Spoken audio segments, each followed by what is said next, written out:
Yo, what is going on, everybody? Welcome to the show. Another Thursday, another episode of Simply Sessions. And we're going to be diving into the latest and greatest in Bitcoin just momentarily here. I want to give a shout out to my regular co host, Nico of Simply Bitcoin. And he is not joining us on the show today, but it's for an excellent reason, I've got to say. I'm just going to go ahead and I'm going to share my screen right away here. Nico is at the Bitcoin conference in Nashville, and he got to do a little takeover of the news desk today. Him and Opti, Simply Bitcoin, represent. So I want to give a tip of the hat to the team at Simply. Awesome job, guys. Love to see it, and I'm super happy to see them absolutely killing it there in Nashville. But with that said, we are going to be still moving ahead with the news. I'm going to head up the news and the tech updates today. Of course, this is live. Anything can happen. So I defer to my friend Bill here. We'll do it live. Fuck it. Do it live. I'll write it and we'll do it live. Thing sucks. And of course, if you haven't already, please do like, subscribe, share, all those things. They help a ton getting this content in front of more eyeballs. I am Ben with the BTC Sessions. This is your Simply Session.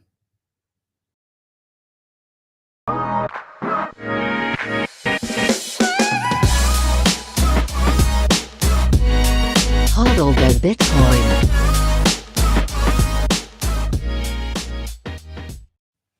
Before we dive into the news, we're going to take a quick look at where we are in the market right now. This is timechainCalendar.com, and simultaneously, I'm going to bring up that live chat as well. Everything you say in there from here on in will be live for the world to see, for better or worse. Over on timechainCalendar.com, we are sitting at $65,926 per coin. A single US dollar will snag you 1,517 sats. In terms of fees, low. 4 sats per byte. Next block, anytime 2 sats per byte. Will the mempool clear? We shall see. And of course, in terms of Bitcoin mined, 19.73 million of them. That is 93.95% of the total supply. We're going to give a quick shout out to our sponsors, and then we will be right back. Mission to enable independence by being one of the easiest and quickest ways to purchase Bitcoin in Canada and the US. And the best part about it, every buy goes directly into your own self-custody. They never hold your coins. You can add a Bitcoin address as part of onboarding. There's a transparent 1% spread, no hidden fees, no withdrawal fees. Plus they have KYC free sells and bill payments on their website. They're also a publicly traded company under the ticker BTCW on the TSX V. Check them out over at bitcoinwell.com. Check out my full tutorial on how to use them, and you can check out the links in the show notes down below and sign up today. Bitcoin Lightning wallet built with simplicity in mind. Spend and receive with ease, claim your own Lightning address, shop your favorite gift cards, and even earn rewards when you spend. Head over to speed.app to download the app on your mobile or desktop today, and use the link down below to get 5,000 sats for free and have the chance to win even more. All right, we are right back in. Shout out to everybody in the chat there. Good to see you guys. Thank you for being here. Satwise, Doodle, Think Orange, Dig Doug. Again, love to see you guys each week, and everybody else that's chilling in there. But we're going to dive into, in my opinion, some of the bigger news that came out this week. And unfortunately, that has to do with a number of people that I consider friends over at Swan. It looks like Swan has canceled its public listing plans and rolls back its mining business, and most importantly, cuts a whole bunch of staff. And so that's always sad to see. So we're going to take a look.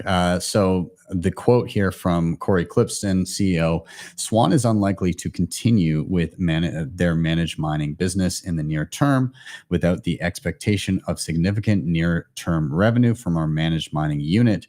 We are pulling our plans to IPO in the near future.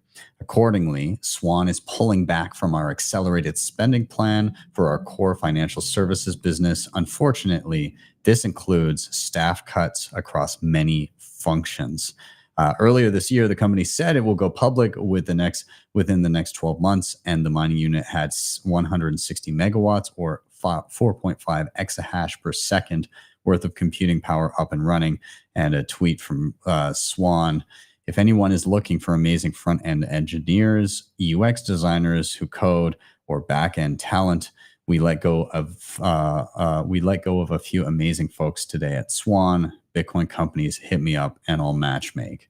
And I just, again, the main focus here for me is the awesome people that were working there that were kind of surprised to see everything kind of disappear for them in terms of employment overnight and very unexpectedly.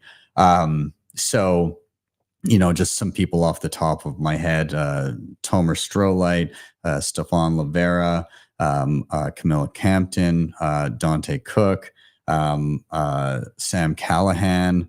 There's so many awesome Bitcoiners that were there that are now kind of Chris Alimo, another awesome guy. There's too many to list here, but I will say again, if you are a Bitcoin business and you are looking for incredible people to come help you in your endeavors, then there's suddenly a lot of very talented people that are ready and looking for work. So yeah, please reach out to them. Now, in terms of my personal feelings around this, they were spending a lot of money, no doubt. I think maybe a little too much, a little too fast. They and even there were job postings up from Swan, still just days before this announcement. So I think maybe it was just a little ambitious, and unfortunately. And maybe there was some anticipation of Bitcoin bull run hitting sooner than normal. Or again, it's hard to specifically comment. I don't know what was going on internally there, but again, my thoughts are with everybody that kind of got the shit end of the stick here. And I hope and I know that a lot of them are very resourceful and they will land on their feet. But if you can lend a helping hand to any good Bitcoiners, please do reach out to them. Now, on the more positive side of things, Fold is set to list on the NASDAQ with over 1,000 Bitcoin in their corporate treasury. So a few quick things here. Financial services company Fold and FTAC Emerald Acquisition Corp have entered into a definitive agreement providing for a proposed business combination that will result in Fold becoming a publicly listed company. Quote, the transaction implies a pre-money equity valuation for Fold of $365 million. It is anticipated that post-transaction Fold will have more than 1,000 Bitcoin on its consolidated balance sheet. Fold expects to use the proceeds to accelerate the growth of Fold's operations and treasury. So the other quote from Will Reeves, the CEO, said, we've stacked over 1,000 Bitcoin into our treasury and we intend to stack thousands more. We're turning Fold into an unstoppable Bitcoin accumulation machine for our customers and future shareholders. So hats off. Congrats to Fold. Also, When Canada, what the hell? Like, they were here in 2014. I was able to use them to buy gift cards for Starbucks back in the day. With Bitcoin. And then if you didn't use the whole gift card, you could actually get a refund for the remainder back into your Bitcoin wallet. So anyways, they were in Canada at some point and no more. And I keep on bugging them. So When Canada, what the hell? Let's make it happen. Anyways, moving on. So Trump is speaking in Nashville coming up here in the coming days for the Bitcoin conference. But in a couple of his recent talks, he was taking jabs at Nayib Bukele, president of El Salvador. And the stuff that he was saying also was kind of bullshit. And I don't know if he's just being fed bad information or he's come to his own conclusions, but he's basically talking about how Bukele has managed crime in the country. And so here's his quote. He said, "In El Salvador, murders are down 70%. Why are they down? Now, he would have you convinced that because he's trained murderers to be wonderful people. No, they're down because they're sending their murderers to the United States of America. This is going to be very bad, and bad things are going to happen." Yeah, so that's obviously, and a lot of Bitcoiners are familiar with the fact that that's not what happened. There was a massive crackdown. There was a state of emergency. Bukele built a ton of very, very large prisons, and as of 2023, the country's prison population was about 1.7% of the country's total population. Now, you can like that or not like that, but that's why crime is down. All of the gangs and everything were basically rounded up and in like overnight military operations and shipped off to these prisons. They're not shipped to the United States. Now, obviously, when this started happening, there likely were some gang members that fled El Salvador, and perhaps some of those people, because of the state of the South US border, made their way into America. But that wasn't Bukele sending them to America. That was him cracking down on crime in his own country, again, through a mechanism that people may or may not approve of. But, crime is down because he cracked down on crime, and criminals that did escape left because they are no longer welcome. So nonetheless, Bukele did reply, and he said, taking the high road. He did not directly respond to Trump. So it is what it is. I think it's a bad take, and who knows? Maybe he'll change his tune, but I'm doubtful. Let's move on. Cynthia Lummis is. Geez, I'm going to turn off the sound here. Senator Cynthia Lummis is looking like she may have plans to announce legislation for a strategic Bitcoin reserve at the Nashville conference. And so she has, she's a we'll say pro crypto, but pro Bitcoin Republican.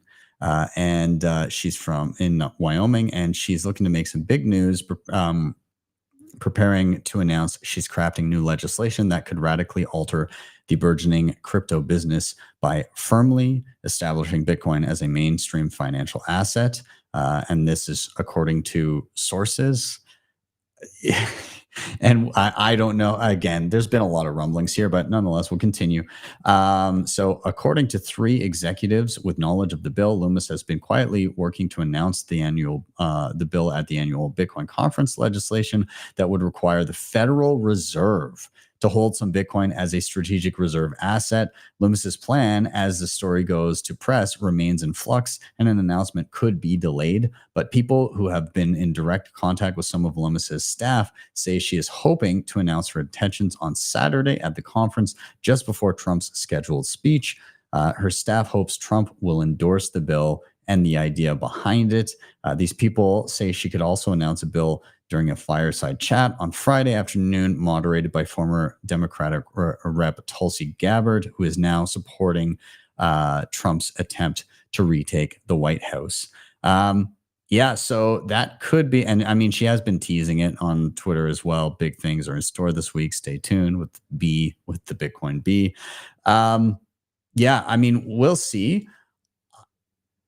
Again, I try to approach these things with a decent amount of scrutiny. My brain says this isn't going to happen in terms of whether or not it's announced. My brain is telling me that, this type of action is not going to happen anytime soon, because it would have to get approval to actually make it into legislation, make it into law rather. But also, I've been very surprised by how quickly things have moved in that Bitcoin is now a presidential election issue. So I could be totally wrong on this. I want to maintain a healthy amount of skepticism. And also, I mean, I'm not I just want to say I'm not super keen on the idea of the Federal Reserve owning Bitcoin because I don't think they deserve to. They're the reasons that Bitcoin needed to be created in the first place. I'd rather all the people that got screwed by the Fed be the ones to be able to stack Bitcoin, and the Fed not be able to insulate itself. But I suppose Bitcoin is for enemies and anybody can use it. And if anybody couldn't use it, then it wouldn't be as good as it is. So nonetheless, we'll see what happens. Now, some wonderful, wonderful news. This is from earlier on, but if you didn't see it before, this happened about a week and a bit ago. But it's great if you go check out Craig Wright's website, his X account, and I think a few other places that he's online. He put in this. He was legally required to put this on his website. It said, legal notice in big bold letters. Dr. Craig Stephen Wright is not Satoshi Nakamoto. On the 20th of May, 2024, Dr. Craig Stephen Wright was found by the High Court of England and Wales to have been dishonest in his claims to have been the person behind the pseudonym Satoshi Nakamoto, the creator of Bitcoin. The court found that Dr. Wright, quote, lied to the court extensively and repeatedly in his evidence, and that he attempted to create a false narrative by forging documents on a grand scale and presenting them in evidence. Overall, quote, all his lies and forged documents were in support of his biggest lie, the claim to be Satoshi Nakamoto. In advancing his false claims to be Satoshi through multiple legal actions, Dr. Craig Wright committed a most serious abuse of the process of the courts of the UK, Norway, and the USA. And it goes on to basically outline that in many different ways how full of shit Craig Wright is. So that's great. It feels nice. Feels nice to see that online on his own social media, on his website. So, Craig, you're a fraud. Moving on, we're going to be diving into our tech updates. But before we do, we're going to be giving away some sats right after we give a quick shout out to our sponsors. So we will see you guys in just a moment. We'll be back in 1 minute. Allows you to borrow against your Bitcoin in a non-custodial way. Collateral is held in a 3 of 4 distributed multisig with trusted parties. It provides institutional liquidity providers, loan periods of up to 5 years with flexible conditions and the best rates. And best of all, no rehypothecation of your funds. If you want to check them out today, head over to debify.com or hit the link in the show notes down below. Some of the best hardware on the market today to secure your Bitcoin. The Cold Card Q is an absolute powerhouse and is my daily driver. And on top of this, they have plenty of other goodies, including the Mark IV, the Tap Signer, Open Dimes, the Block Clock, and much more.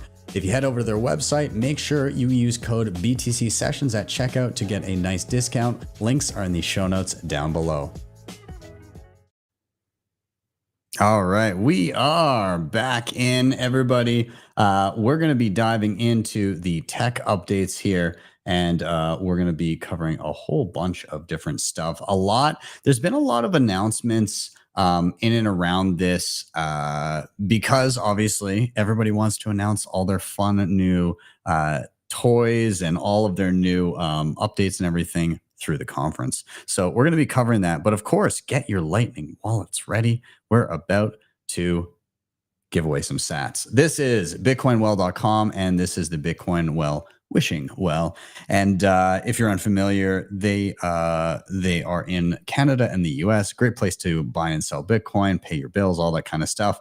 But as you sign up or buy and sell or refer friends, you earn points, and you can use those points to throw them into the Bitcoin Well Wishing Well and earn sats as well. There will be an LN URL on the screen, and as long as you have a Lightning wallet capable of scanning it, you can redeem however many sats pop up on the screen. You can win up as between 500 sats and up to 1 million sats, depending on the coin that you throw in. So let's go ahead. Let's redeem. We're going to do 500 points.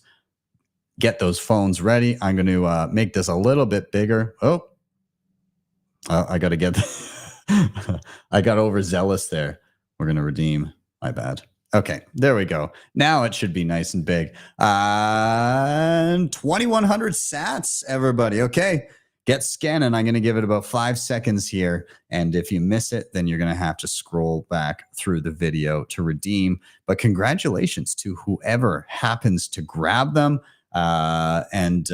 Hopefully you were quick enough to snipe those sats. We do this every Thursday and Friday on Why Are We Bullish. So congrats to whoever grabbed those sats. We're going to move on now, though, and we'll dive into some of the tech updates. Number one, Proton Mail, privacy email provider, VPN provider. They have launched a Bitcoin wallet. Very interesting. So they aim to simplify Bitcoin transactions using email addresses within the Proton ecosystem. Proton, a Swiss company best known for its privacy-focused services like mail, VPN, have taken a significant step into the Bitcoin world by launching Proton Wallet, a self-custodial Bitcoin wallet. This new product aims to simplify Bitcoin transactions and enhance security, aligning with Proton's mission of preserving privacy and online freedom.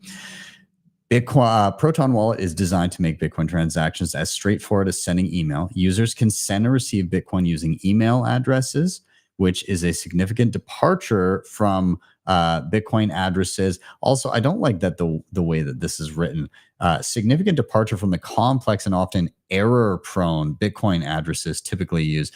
You can't really screw up a Bitcoin address because there's something called a checksum. So if there's a single digit that's out of place, or if you accidentally delete a digit, it will register as an incorrect Bitcoin address. So, maybe if you paste in an entirely wrong but proper Bitcoin address, that could be a thing, but I wouldn't say they're error prone. Anyways, this feature is integrated with the Proton ecosystem, allowing Proton Wallet users to send Bitcoin to any email address, whether or not it's associated with Proton Mail. He said Proton Wallet's ability to support Bitcoin via email now makes Bitcoin transactions as easy to use as PayPal, while preserving the decentralized and non-custodial nature of Bitcoin. Now, there's been some fanfare and also some criticism of this. I wanted to highlight a little tweet from, but from Seth for Privacy. He did a TLDR. He said it's easy to use wallet that makes Bitcoin more accessible than ever, but it's a departure from the normal private by default mantra of Proton. Basically, he says that some positives: it has Taproot, it's self-custodial, simple transaction notes, multi-account support, all the basics you need from Bitcoin. It's very normie friendly and approachable. Now, on the other side of it, he said that they were looking at, clearly from the documentation, that they were originally looking at on-chain privacy techniques using Whirlpool, but since that no longer exists, something else is going to have to be done if they want to make it private, because it is a privacy company. They do say that Seth says that Proton does have visibility into wallet balances due to the nature of Bitcoin, because you would be using their node by default, and so they can see wallet balances and transactions that you relay through them, as any other node runner could if you're connected to their node. It says that they also have the visibility into the link between on-chain addresses and emails, as far as he could tell. And he just said, be cautious how you use the wallet, as funds sent to you via email will necessarily be commingled with other funds you send due to a lack of coin control. And again, he said, Proton clearly wants to implement some form of privacy for Bitcoin, but without their Whirlpool integration, something that is apparently dead on arrival right now, there just isn't much that can be done. So we'll see how it develops. I think in general, it's a positive. It'll be an outlet for people to get in, and it is self-custodial, so that's good. And hopefully all the bells and whistles and things that Bitcoiners like will be added as options into it over time. Okay, moving on. Breeze Lightning SDK, or software development kit, is now integrating support for Liquid Network. So we've seen, Breeze, of course, they have a Lightning wallet themselves, and they have this software development kit that makes it easy for anybody to integrate Lightning into an app that they have done. And so what they are doing now is they're doing, it seems to be something to the tune of what Aqua Wallet and the Bull Bitcoin wallet and more wallets coming down the line are doing, which is doing this interplay between Lightning Network and Liquid Network to simplify and not require people to have inbound liquidity and everything by doing swaps in the back end with bolts. So, you know, I'll let's take a look really quick. So they said, why Liquid here? SDK is integrating Liquid support to offer developers and users more optionality. Every different way of using Bitcoin comes with different trade-offs, both positive and negative. Liquid does not require the use of payment channels. Users do not have to deal with setup fees or liquidity management, or require a Lightning service provider to manage the frictions and complexities of making use of their Bitcoin. This also removes the possibility of surprise channel closures and the fees this winds up creating for the end user. It also removes a lot of complexity on the developer side, leaving less moving parts for them to manage when integrating Liquid support into a product or wallet. No channel management, no routing management, just basic on-chain fund management and basic send and receiver support. Given the SDK is tailored for developers, this is a new option for SDK users with minimal implementation complexity. And it goes on to say that bolts would be the back end of being able to do swaps between Lightning and Liquid seamlessly. So you just kind of get a single spending balance and you're good to go. Of course, Liquid has trade-offs. There's trust trade-offs in utilizing it. But for spending balances, for me, I've already made the concession that I don't mind at all. But others may be purists and just want like full self-custodial Lightning with a Lightning channel, whether or not they have to pay the on-chain fees to create that channel. So that is up to you. But I love optionality, and I do use Liquid. So there we go. Okay, before I switch to this next tab here, I've got to say, with all the cashew eCash stuff that's floating around and all of these all of these different nut metaphors, because it's cashew and a cashew is a nut. And again, I love the names of various wallets and tools, like eNuts and all this different stuff. But I think this one has got to be my favorite, my favorite name for a wallet that I've seen as a cashew wallet. May I present you with Nutsack.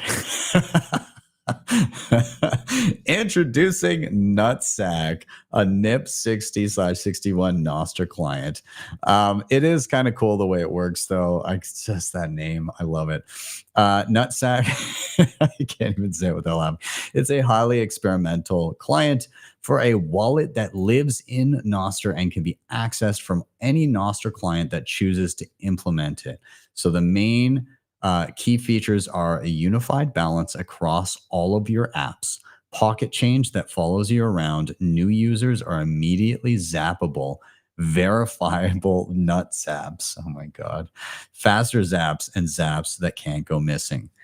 So yeah, this is basically utilizing eCash on top of Lightning, but the eCash system is baked into your private key for Nostr or your NSEC, which is really cool. So more or less what this means for you as a user, if you have a Nostr profile and you're using one Nostr app that utilizes Nutsack, if you switch Nostr apps and you have another Nutsack enabled Nostr client, your balance would be uniform across all of them. So yeah, obviously be very cautious. This is beta. very experimental, brand new. You can lose sats if you're not careful. But if you want to experiment with like a few hundred sats, then of course go ahead. Moving on, Unchained. This is a new announcement, obviously coming out of the conference here. Unchained says the money you trust should be secured by the people you trust, introducing Unchained Connections, a new feature for Unchained vaults that allows you to secure your Bitcoin with your closest friends and family and let them secure Bitcoin with you. Connections open up a new world of possibilities for Bitcoin custody, but most importantly, they make it easier for long-term Bitcoin savers to onboard their friends and family to Bitcoin. Benefit from Unchained's industry-leading multisig custody, eliminate single points of failure, and ensure your loved ones' generational wealth is secure. So what this means is you could have different configurations for vaults. It opens up countless new possibilities for collaborative custody, like securing one key in a partnership with a loved one or working with another key agent to create a fully managed custody solution. By including your key in their wallet, you can help protect your loved ones from phishing attacks, social engineering, and common security mistakes. You can even offer emotional support as they learn to weather Bitcoin's volatility. It's also great for inheritance, whether you're inheriting a loved one's Bitcoin or need to ensure your heirs are ready to recover yours. Unchained trust or personal vaults combined with connections help ensure your Bitcoin gets to its intended recipient. And yeah, that's awesome. I love this. We're seeing a lot of multisig, assisted multisig iteration. And I think in part that's just because there's a lot of options out there. And we see them kind of trying to one up each other with new innovations. And that's exactly what you want to see. So this is great. And speaking of that, Nunchuk introduces automated wallet rollover with advanced coin control. What the hell does that mean? So if you're familiar, I've done a video on the advanced coin control feature in Nunchuk that's basically allowing you to categorize your UTXOs with different tags and collections and all this different stuff. So the new thing is called automated wallet rollover. Migrating from an old wallet to a new one has been manual, requiring careful transaction and coin control by users. So if you're privacy conscious in how you use your Bitcoin, then you may be sending individual UTXOs one at a time and trying to keep coins separate and do lots of different complicated things. This is designed to help with that. So Nunchuk's wallet rollover feature automates this process, reducing errors and saving time. Its advanced coin control management offers exceptional granularity and privacy techniques not seen in other Bitcoin wallets. The wallet rollover feature functions independently and can be used in various situations involving fund transfers between wallets, including key replacement processes. So if you have a multi-sig and you want to swap out one of those keys, what normally happens is you create a new vault with a new key, and then you have to sweep the funds in all the way over to the other one, which typically would either consolidate all your UTXOs into one and ruin any privacy that you may have attained, or you got to go through one by one and say, okay, I'll send this one now, send it off to the other wallet. Next one, boom. This is cool though. Transfer between any wallet types, single sig to multi-sig, vice versa, or between different multi-sig configurations. Preserve coin segregation strategy during transfers. Enhance privacy further through randomized broadcasts of the rollover transactions. To initiate wallet rollover, navigate to the wallet you want to migrate from, view wallet config, more, rollover funds to another wallet. Now, you can uphold your coin segregation strategy. You can broadcast these at random intervals. You can also take advantage of automatic randomized broadcasting feature. And on top of this, one of the other main things that I saw here, and I'm seeing if I can find it. I can't find it. Either way, what an awesome thing to be able to just say, all right, maybe I had a single sig and I'm upgrading to a multi-sig. And I want to just roll that over. You can keep that all. Oh, and that was the other thing I was going to point out. I didn't see it there, but if you have inheritance planning through Nunchuk, it preserves all of that. Okay, so as soon as you say, I want to roll over, this is part of an inheritance plan, and I'm swapping out my key, it keeps every detail of your inheritance plan and then switches it over to this new multisig wallet that you've created. Pretty awesome. Pretty awesome. Okay, a few more things. This is legendary. If you're unfamiliar with bitaxe, these are tiny, low-cost home mining machines that are, I'd say, primarily like a hobbyist thing to try and play around with mining, and also kind of like a forever lottery ticket sitting on your shelf. So it doesn't require a lot of funds or a lot of electricity. But you're probably not going to make any money doing it. And if you're solo mining, meaning you're not in a mining pool, you're probably never going to hit a block. But there's a chance. There's a chance. So you're telling me there's a chance. Well, that chance has happened. A solo Bitcoin miner with 3 terahash a second has mined block 853742, overcoming odds of 1 in 1.2 million and earning 3.192 Bitcoin, approximately $200,000 off a little device that costs around 150 or 200 bucks. The block was relayed by Solo CK Pool, a service dedicated to solo Bitcoin mining. Yeah, super, super awesome. And side note, what have I been working on the last little bit? Well, I have this week, before this news came out, actually, look what I've got here. I've got a little Nerd Miner 2 that is all hooked up and just purring away on the desk. And if you can see behind me over here, that is a Nerd Axe just sitting on top of my Start9 server Pure there. And that thing is mining away as well. So I have been, over the past few days, tinkering and recording. I've still got to do the edit, but I expect that tutorial to drop tomorrow. And you guys can learn about how to use a bitaxe or a Nerd Miner or a Nerd Axe.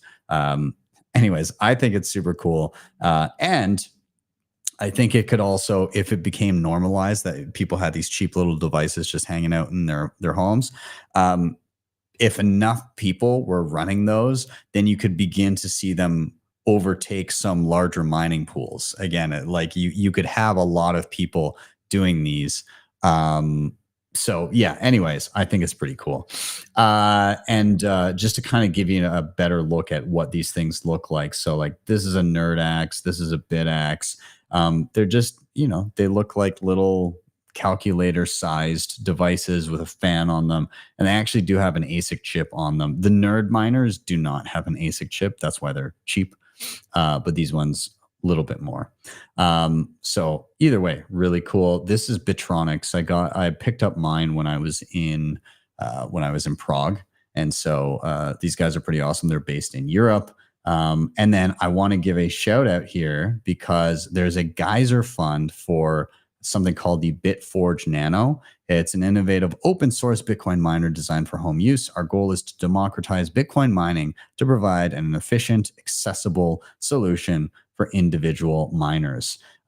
So yeah, you can go take a peek over on Geyser Fund. Again, it's called the Bitforge Nano. I just copied the link to the Geyser Fund and I just dropped it into the chat there. So feel free to take a peek if you want to support another pleb putting together a cool project to help democratize Bitcoin mining or help decentralize and, take away a little bit of power of those large corporate miners.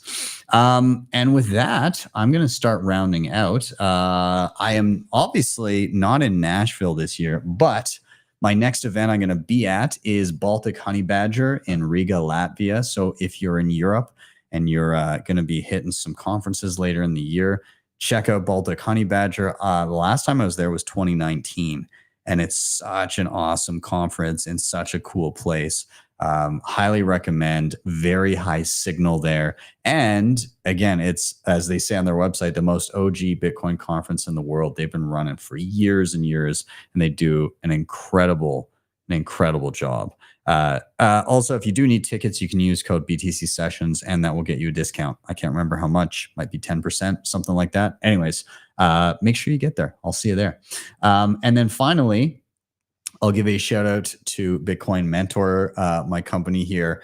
If you're sorting through the tutorials on the channel and you're having a little bit of trouble, you need some handholding, you can reach out to bitcoinmentor.io, and we have an absolute amazing team of Bitcoin educators that can help you through pretty much anything that you need to learn. So don't be that Bitcoin Luddite. Don't learn your few things and then just get stuck in your ways.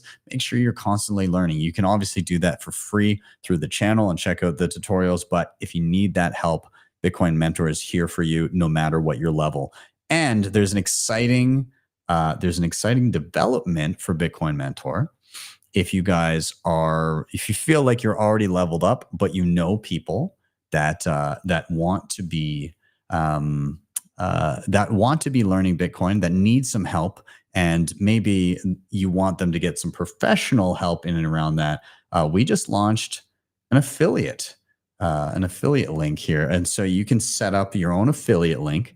And the way this works is for every session that somebody books, you get a percentage. It works out, I believe at the time of recording this video, it works out to about $21 every time somebody books a session through your link. So you can come, you can sign up, you can give that link to friends and family, and really anybody else. You can share it anywhere. And if somebody signs up through that link and they end up booking sessions, every time they book a session from then on in, you get that kickback. So a lot of people, they come in and they don't just do one. Sometimes they'll do a package of 5 or 10 because they've got a learning trajectory that they want to cover. And so that could actually end up being a meaningful amount of money for you. And it gets paid out the best way. It gets paid out in Bitcoin it gets paid out each month. As long as you've racked up a balance of over $200, then you'll get paid out in Bitcoin. So yeah, you can find this at bitcoinmentor.io/affiliate registration. That's not in the show notes right now, but I'm going to add it as soon as this wraps up. And I'm going to drop it into the live chat there as well. And you can check it out. So anyways, if you're looking to educate people and earn money doing it, then feel free to set up your own link and send people our way. Anyways, with that, I'm going to wrap up here. Thank you guys so much for joining me. Of course, I miss my my long lost brother Nico down in Nashville, but he will be back next week to join us again. And I'm going to be on the road. I'm doing some family traveling, and I see also somebody in the chat here that I need to highlight because I'm making a trip. Also, I'm going to be driving through BC. And when I do, I'm going to be stopping in Vancouver. I'm going to be doing the Van City Bitcoin meetup there, put together by Fussler. So August 11th, if you're in Vancouver, as Fussler said, come hang out with myself and him and everybody at the meetup. It should be a good time. I'm very excited. Haven't been out there in a couple of years. And so, yeah, I look forward to seeing all the Bitcoiners in the Vancouver region. Very excited. So make sure you check that out. I believe they've got a site and they've got a meetup. I did share out on X the meetup link. You might need to do a bit of scrolling, but I'll try to retweet it right after the show as well. So anyways, guys, that is it for me. Have yourselves a wonderful day or evening, wherever you may be. See you guys tomorrow for Why Are We Bullish? And see you guys next time for your daily session.